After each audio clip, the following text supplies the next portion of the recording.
করতে চাচ্ছিলাম ভাই, রিক্সাওয়ালা ভাইয়ের কাছে। মানে আপনি খাবার কেন বিক্রি করতেছেন? খাবার বিক্রি করতেছি এই কারণে যে আমার এই খাবার এখন না খাইলেও চলবে। আমি একটু বিস্কুট টিস্কুট রুটি টুটি খাই, আমি চলতে পারবো।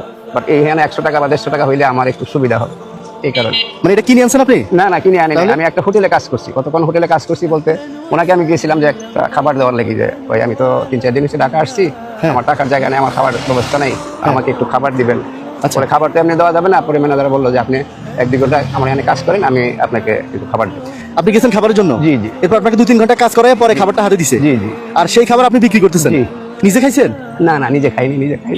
না খাওয়ার মতো, এই যে মনে করেন একটু আগে 10 টাকা একটা ইয়া খাইছি, একটা কেক খেয়েছি, কেক পিস। 10 টাকা দিয়ে কেক খাইয়া? জি, জি। খাবার নিয়ে ঘুরেন, খিদে আছে কিন্তু খাচ্ছেন না টাকার জন্য? জি জি।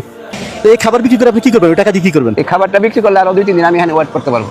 তো এই খাবার বিক্রি করলে তো 100 টাকা হবে। 100 টাকা দিয়ে 3 দিন কিভাবে 100 চলবে? টাকা দিয়ে আমি মনে করেন আমি যদি 3 বেলা 3-4 রুটিও খাই, আমি কোনো রকম চলতে পারবো যতক্ষণ পর্যন্ত আমার শেষ নিঃশ্বাস, যতক্ষণ পর্যন্ত আমি দেখতে পারি।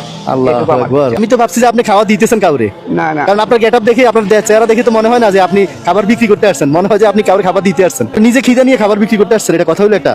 আপনি কি খাইছেন আজকে সারাদিন? কি করবো, উপায় নেই। আমি বললাম না, 10 টাকার একটা কেক খাইছি, 10 টাকার একটা কেক পিস কেক আছে না, পিস কেক খাইছি, তাই 1 গ্লাস পানি খাইছি।